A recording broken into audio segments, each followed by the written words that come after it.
What happens when someone puts a helicopter engine into a race car? This insane machine was so powerful, so dangerous, it shocked the entire racing world, and today we're diving into the unbelievable story behind it. In the 1960s, while the racing world was dominated by the roar of traditional V8 engines, racer Ray Heppenstall harbored a different ambition, bringing the power of a jet turbine engine into sports car racing. He believed that if previous generation shortcomings could be fixed with a minimalist chassis, a turbine car could completely overthrow the absolute dominance of internal combustion engines. However, turning this wild idea into reality was no easy feat.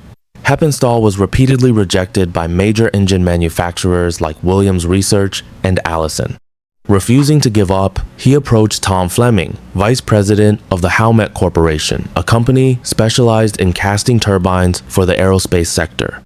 With his persuasive arguments, Heppenstall proved that a unique turbine race car would be the perfect marketing launchpad for the company. This strategic handshake gave birth to the Howmet TX Turbine Experimental Project, officially opening one of the most unique and distinctive chapters in the history of prototype racing. To bring the project to life, the Howmet TX was built on an all-new steel space frame chassis developed by McKee Engineering, strictly adhering to the FIA's Group 6 regulations. The core element that turned this car into a mechanical beast was the Continental TS325-1 gas turbine engine, borrowed from a helicopter. This power plant was incredibly lightweight, weighing a mere 77 kilograms, 170 pounds, yet it produced 330 horsepower and a massive 650 pounds-feet of maximum torque. Even more astonishingly, its turbine was capable of reaching a whopping 57,000 revolutions per minute, a number inconceivable for any internal combustion engine at the time. This insane power was driven directly to the rear wheels without the need for a traditional multi-speed gearbox, as the turbine's torque curve was exceptionally wide and continuous. However, this single-speed setup meant the car had no reverse gear. To comply with mandatory FIA regulations, engineers had to install a small electric motor powered by the turbine just to enable the vehicle to back up. This entire exotic package was wrapped in a sleek, closed-cockpit coupe body featuring striking gull-wing doors. The biggest challenge when putting a helicopter turbine engine on a racetrack was the massive throttle lag.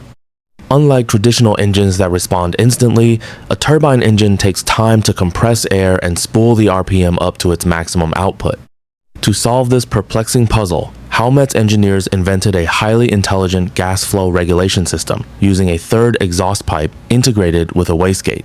The mechanism kept the turbine core spinning at maximum RPM even when the driver lifted their foot off the accelerator. When slowing down for a corner, the wastegate would open to vent hot exhaust gas away from the power turbine, cutting power to the wheels. Conversely, the moment the driver stepped on the gas to exit a corner, the valve snapped shut, instantly directing all high-pressure gas into the power turbine. Thanks to this breakthrough, the Howmet TX could alter its power output rapidly and smoothly, allowing the driver to precisely control a 57,000 revolutions per minute beast through breathtaking twists and turns. Stepping onto the world stage at the 1968 World Sports Car Championship, the Howmet TX faced a highly turbulent start. At prestigious endurance races like the 24 Hours of Daytona and the 12 Hours of Sebring, despite showing incredible speed potential by running close behind titans like the Porsche 907 and Ford GT40, the car was plagued by DNFs. Minor mechanical issues such as a jammed wastegate valve, engine mounts breaking from vibrations, or a failed starter motor in Europe repeatedly robbed the team of their chance to shine. However, a monumental turning point came when the Howmet TX returned to the United States to compete in the domestic SCCA National Championship. After setting a new lap record in West Virginia, the car exploded with performance at the Heart of Dixie in Alabama. Here, the Howmet TX claimed first place in both the sprint and the main race, officially making history as the first turbine-powered car to ever win a competitive race.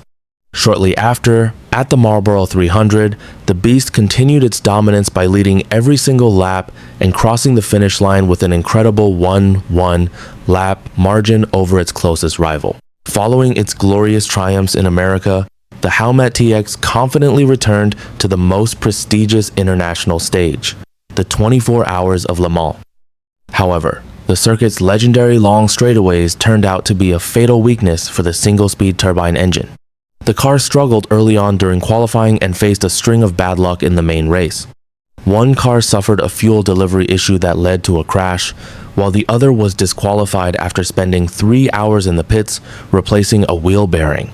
As the 1968 season came to a close, the project hit a dead end.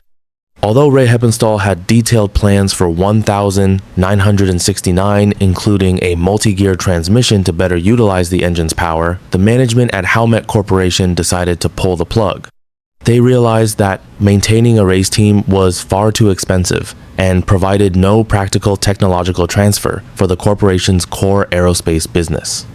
The project was canceled, leaving behind a profound sense of regret for a fiercely proud technological icon.